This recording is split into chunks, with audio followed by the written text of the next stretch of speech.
जय यीशु। पुनः मैं आप लोगों का प्रभु यीशु मसीह के नाम से स्वागत करता हूँ। आज का पाठ हम लोग सुनेंगे फिलिपियों के नाम संत पौलुस का पत्र अध्याय 4 पद संख्या 1 से 9 तक। इसलिए मेरे प्यारे भाइयों, प्रभु में इस तरह दृढ़ रहिए। प्रिय भाइयों, मुझे आप लोगों से मिलने की बड़ी इच्छा है। आप मेरे आनंद और मुकुट हैं।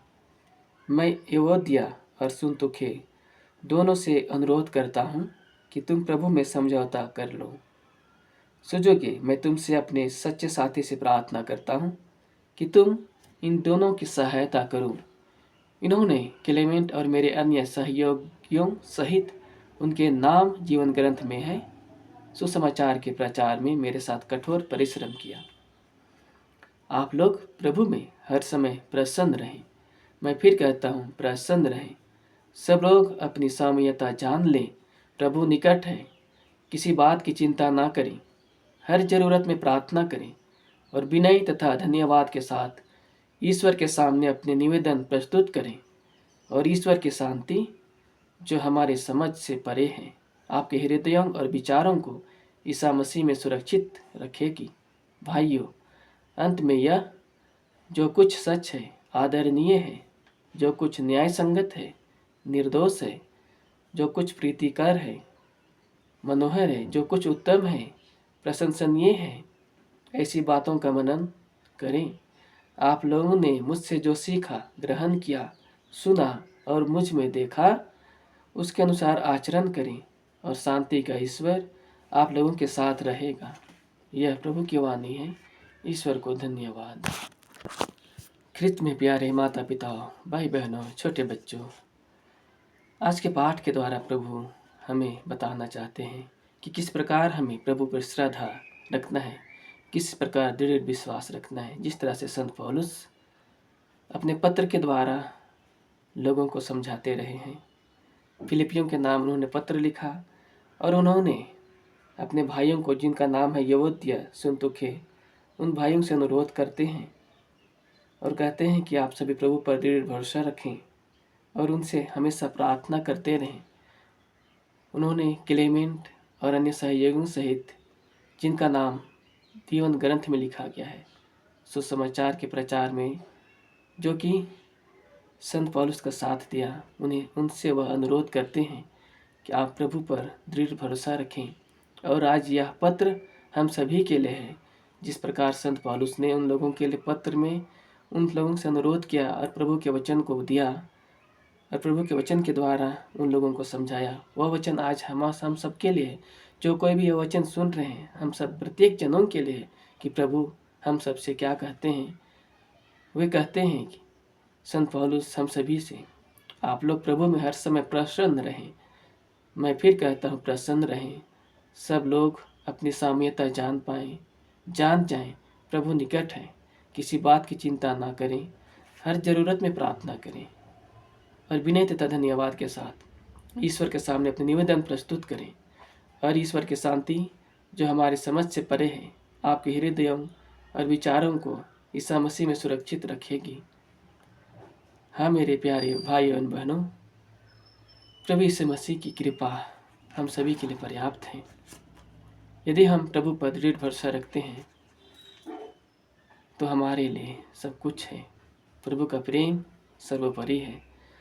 जिस तरह से बाइबल में एक जगह, एक पाठ में कनानी स्त्री के बारे में लिखा गया है, वह प्रभु यीशु मसीह से अनुनय विनय करती है, हे स्वामी, मेरी बेटी को चंगा कर, क्योंकि उसकी बेटी को अपदूत लग जाता था। तो प्रभु यीशु मसीह ने कहा, पहले बच्चों का पेट भरने दो, फिर जो बचता है उन बचे हुए टुकड़ों से पिल्लों का पेट भरना है। अर्थात प्रभु यीशु मसीह उस स्त्री का परीक्षा लेता है और उसका तुलना एक जानवरों के साथ करता है। लेकिन वह स्त्री का विश्वास देखिए, वह कनानी स्त्री थी, जिनके समाज में, जिनके जाति में लोग प्रभु यीशु मसीह को नहीं जानते थे या विश्वास नहीं करते थे। लेकिन वह स्त्री प्रभु यीशु मसीह पर दृढ़ विश्वास करती है और वह बार बार अनुनय विनय करती है। तब प्रभु यीशु मसीह कहता है, मैं सिर्फ इस्राएलियों के घराने के लिए उद्धार करने आया हूँ, उनके परीक्षा लेने के लिए कहता है। लेकिन वह स्त्री कहती है, हाँ स्वामी, लेकिन जो बच्चे खाते हैं और गिरते हैं, उन टुकड़ों से पिल्ले खाते ही हैं, तब प्रभु यीशु मसीह कहता है, हे नारी, तुम्हारा विश्वास धन्य है, जाओ, तुम जैसे सोचते हो वैसा ही तुम्हारे लिए हो जाएगा। और उसी क्षण उसका बेटी जो अबतूतग्रस्त से ग्रसित थी वह चंगी हो जाती है। तो मेरे प्यारे भाई बहनों, प्रभु यीशु मसीह ख्रिस्त उस नारी का परीक्षा लेता है। हम सभी के जीवन में प्रभु हर समय परीक्षा तो नहीं लेते, लेकिन हमें उस नारी के समान प्रभु यीशु मसीह के ऊपर दृढ़ विश्वास रखना है। जो कोई हम ख्रिस्तीय है, मसीही विश्वासी हैं, प्रभु पर दृढ़ विश्वास रखें, श्रद्धा रखें। और जो कि शायद प्रभु यीशु मसीह को नहीं जानते, आज पहली बार उनके वचनों को सुन रहे हैं, तो मेरे प्यारे भाई बहनों, प्रभु यीशु मसीह वो परमेश्वर है जो जीवित है, जो सच्चा है, जो हम पापियों को उद्धार के लिए इस धरती संसार में आया और अपने प्राणों को हम सभी के लिए बलिदान चढ़ाया, हमारे पाप मुक्ति के लिए, हमारे अनंत जीवन के लिए अपने शाश्वत पिता को अपना शरीर को कुर्बान कर दिया, ताकि हमें पाप से मुक्ति मिले और स्वर्ग राज का हमें अधिकार मिले। इसलिए प्यारे भाई बहनों, जिस प्रकार संत पौलुस हमें से कहते हैं, आप लोग हर समय प्रसन्न रहें और हर बातों के लिए हम प्रभु से प्रार्थना करते रहें, अनुनय विनय के साथ, नम्र भाव के साथ प्रभु से प्रार्थना करते रहें, ताकि प्रभु हमारी प्रार्थनाओं को सुने और वह उत्तर दे। क्योंकि यह समय अंत समय आ गया है। क्योंकि प्रभु कहते हैं, भाइयों, अंत में यह जो कुछ सच है, आदरणीय है, जो कुछ न्याय संगत है, निर्दोष है, जो कुछ अहितकर है, मनोहर है, जो कुछ उत्तम है, प्रशंसनीय है, ऐसी बातों का मनन किया करें। अर्थात हम प्रभु में आनंदित रहें और प्रभु की इच्छा क्या है उसके जानने का प्रयास करें और उसके अनुसार आचरण करें। तो जरूर प्रभु हमारी इच्छाओं को, हमारी मनोकामनाओं को पूरा करता है। जब तक प्रभु की इच्छा हमारे जीवन में पूरा नहीं होता, तब तक हमारे जीवन में कमियां रहती हैं। अनेक बार हमारे जीवन में अनेक कमियां महसूस होती हैं, विभिन्न प्रकार के रोग हमारे जीवन में होता है, आर्थिक समस्याएं होती हैं, संतानहीनता होती है, ये विभिन्न समस्याओं से हम जूझते हैं। लेकिन उन सभी बातों में भी प्रभु को हमें धन्यवाद देना चाहिए और प्रभु की इच्छा का हमें पालन करना चाहिए। उनमें सबसे पहला इच्छा है कि हम नम्र बने, जिस तरह से हमारा परमेश्वर नम्र थे, नम्र है। उन्होंने हम सभी के लिए, हम मनुष्य जाति के पापों के लिए, मुक्ति के लिए, हमारे पापों की क्षमा के लिए अपने आप को नम्र बना दिया। हाँ, क्रूस के मरण तक उन्होंने नम्र बनाया और अपने पिता का आज्ञाकारी बनकर हमारे लिए वह महान बलिदान चढ़ाया। उसी प्रकार हम सभी को नम्र बनना है, ताकि हमें प्रभु यीशु मसीह अपने आशीष और कृपा से भर दें। हमारे जीवन में भले ही हजारों कमियां रहें, हमारे जीवन में भले ही बहुत सारे दुख, कष्ट, समस्याएं रहें, लेकिन हमें हर घड़ी, हर क्षण उस परमेश्वर को धन्यवाद दें, क्योंकि हम जो कुछ भी हैं उस परमेश्वर की कृपा से हैं। इसलिए प्यारे भाई और बहनों, भले ही हम दुख में, कष्ट में, पीड़ा में हैं, बेरोजगार हैं, हमारे पास कोई संतान ना हो, लेकिन उस परमेश्वर पर श्रद्धा रखें। वह परमेश्वर भला है, वह परमेश्वर सर्वशक्तिमान है, सर्वशक्तिशाली है, जिन्होंने अनेक लोगों के जीवन में चिन्ह चमत्कार दिखाया, असंभव को संभव किया। इसलिए हम विश्वास करें, जिस तरह से वह कनानी स्त्री प्रभु यीशु मसीह पर दृढ़ विश्वास की और अनेक लोग जिनके जीवन में उद्धार हुआ, अनेक निसंतान माताएं, बहनें, जिनको प्रभु ने उनके कोख को आशीर्वाद दिया और उन्हें संतान सुख दिया, उसी प्रकार जो भी बहनें, माताएं निसंतान हैं, विश्वास करें कि प्रभु आपको भी संतान सुख देगा। आप विश्वास करें। तो आइए भाइयों एवं बहनों, आज की सुंदर पाठ के लिए हम धन्यवाद देते हुए प्रभु से प्रार्थना करें कि प्रभु की इच्छा हमारे जीवन में पूरी होवे। तो आइए भाई एवं बहनों, हम प्रार्थना करें।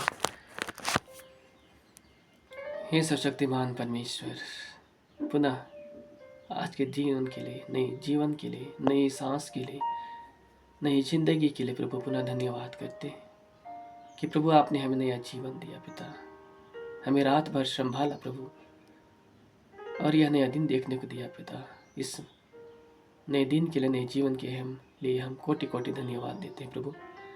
और इस वक्त प्रभु इन वचनों के लिए भी धन्यवाद कि प्रभु आप अपने वचनों के द्वारा हमें अगुवाई करते हैं कि भले ही प्रभु हमारे जीवन में दुख, कष्ट, पीड़ाएं, समस्याएं हो खुदावन, लेकिन उन दुखों में, उन कष्टों में भी प्रभु आप हमसे आह्वान करते हैं कि हम प्रभु आपसे अनुनय विनय करते रहें, बिना किसी डर, भय, शंका के हम प्रभु अनुनय विनय करते रहें, बिना किसी संकोच के प्रभु अनुनय विनय करते रहें, नम्र भाव के साथ हम प्रभु आपसे अनुनय विनय करते रहें। हाँ मेरे खुदावन, जिस प्रकार प्रभु आप नम्र हैं प्रभु, हमें भी नम्रता हमारे अंदर प्रदान कर, ताकि हम एक दूसरे के प्रति भलाई करने पाए।